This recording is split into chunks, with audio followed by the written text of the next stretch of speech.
In today's video, we're going to take a look back at the 2016 NHL Draft. There was a lot of trade chatter and a lot of trade activity that came really close to happening, including PK Subban being traded from the Montreal Canadiens to the Vancouver Canucks. We'll get into how that almost happened and what the deal was that was apparently in place coming up next.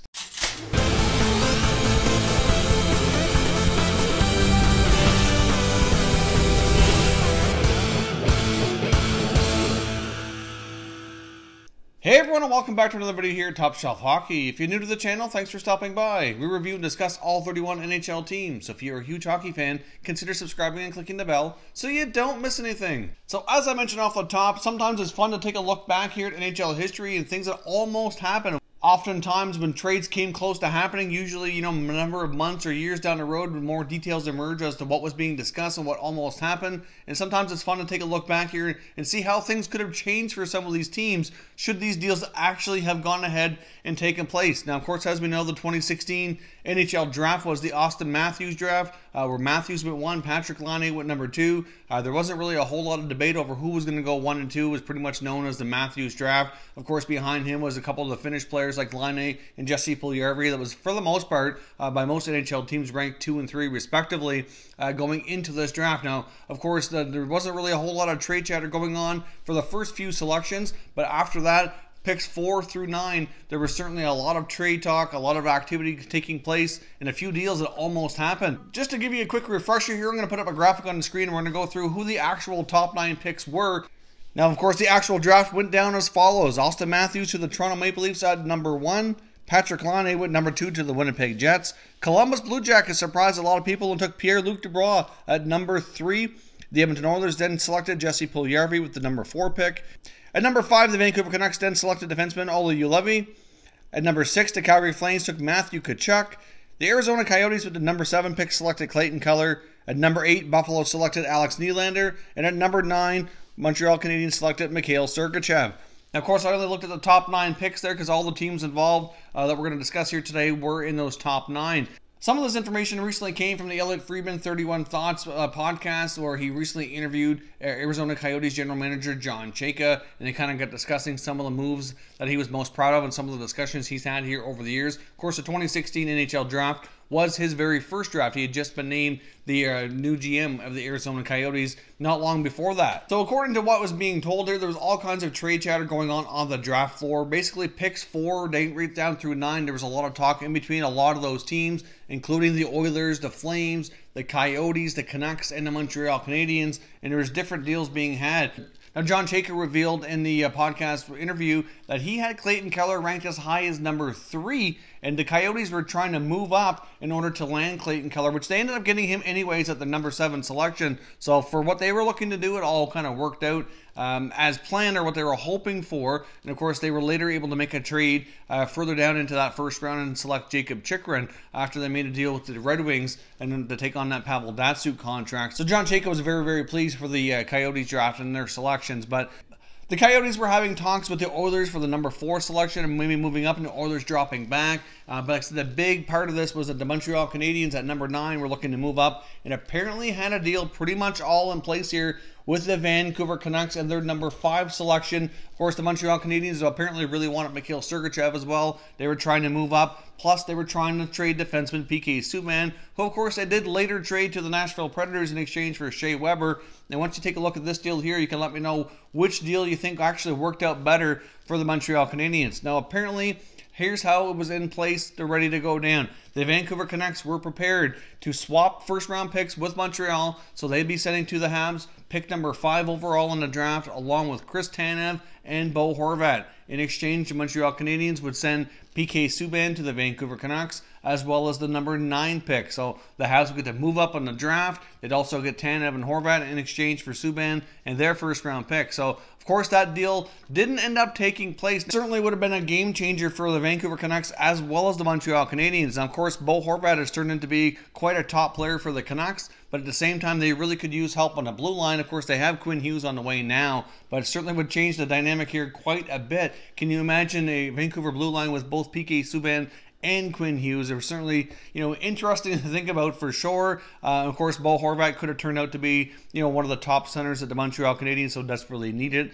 at the time. Especially, they have kind of made some moves to kind of solidify that position here a little bit now. But still, Horvat, I think, to this day, would be a good fit in Montreal. Of course, Subban ended up later being traded for Shea Weber. So if you take that off the Montreal blue line, then obviously that changes things there as well. And of course, you can't help but wonder if Montreal would have made that trade, not selected Mikhail Sergachev. Obviously, he ended up being traded for Jonathan Drouin. Would that trade have actually taken place if the things here at the draft would have gone the other way and they would have traded that pick and ended up selecting higher up? Obviously, the Montreal Canadiens still ended up getting Sergachev, which is, from the information I have here, kind of who they were targeting all along, especially where they were trading Subban. They did want another top offensive defenseman to kind of replace what he could bring on the blue line. Now, the big thing that happened that basically took everything for a loop here was Columbus Blue Jackets selecting Pierre-Luc Dubois at number 3. Now, a lot of these talks were taking place before the first round ever got underway. Of course, Matthews went number 1 like everybody anticipated.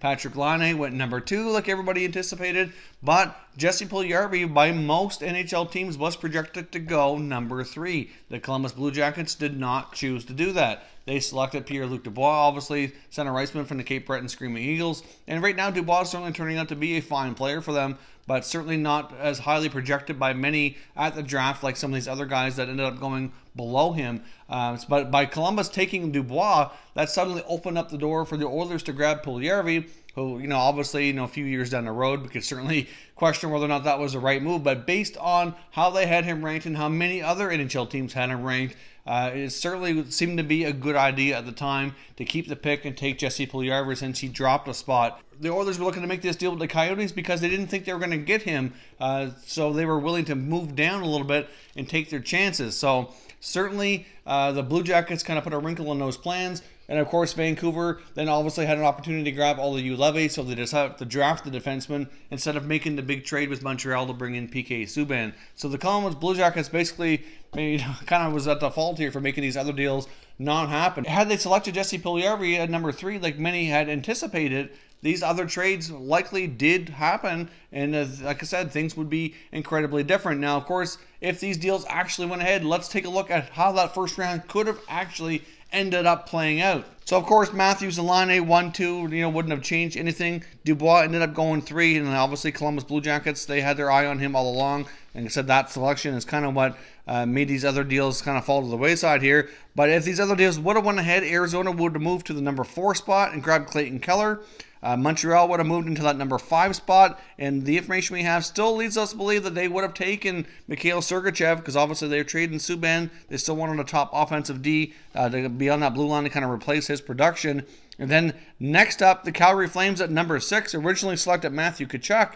Most teams had Jesse Puljujarvi ahead of Tkachuk, so you can't help but wonder if Puljujarvi would have continued to slide here, or would have the Flames made a different choice and selected Puljujarvi, leaving the Oilers to take Matthew Tkachuk. I mean, that's certainly an interesting thing to think about. Can you imagine if Matthew Tkachuk wasn't in Calgary? Obviously, he's a big part of that team right now, and all the success they're having this year. He's really developed him to be, a really solid top 6 forward, where Jesse Puljujarvi is still kind of struggling to get himself more established here. Certainly would have changed the dynamic in the Battle of Alberta for sure. Of course, that means Olli Juolevi wouldn't have been picked yet, which means he might have slid down to number 8, where maybe the Sabres would have taken him over Alex Nylander. Hard to say. Maybe they didn't. Maybe the Sabres would have kept that pick at Nylander, and maybe Juolevi would have went to Vancouver at number 9 anyways. It's kind of hard to say, because obviously we can't predict things that didn't actually happen, since these deals never actually went ahead. Like I said, these deals are very, very close to happening. It's just fun to look back and see what could have been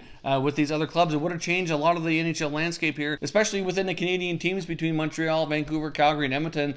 The most, obviously, between who they would have selected, who they would have acquired. Montreal would have had a little bit more help at center much sooner. Vancouver would have had PK Subban. So it's really hard to imagine how this all would be. There'd be a lot of different faces on different teams today if all these guys would have actually been moved, like the trade discussions were, heading in that direction. Like I said, the main reason most of this never happened, it was the Columbus Blue Jackets selected Pierre-Luc Dubois. Other players slid down. Everybody kind of got cold feet. and all these deals went to the wayside, and they ended up remaining in their existing spots and selecting the players that they still have here today. So if you're a Montreal Canadiens fan and you got to have the return from Vancouver with Horvat and Tanev, as well as the swapping first-round picks, is that something that you think would be a better deal than acquiring Shea Weber like they actually did? I think there's a debate there that the Montreal Canadiens might have gotten a better deal by waiting and getting Shea Weber, but at the same time, they certainly would be younger, have more flexibility with the cap, etc., by having those other guys, but it's certainly fun to debate. So let me know what you think down below, and we'll continue the conversation. If you're new to the channel here, hope you consider subscribing. We cover all 31 NHL teams, and there's plenty of content here for all hockey fans to enjoy.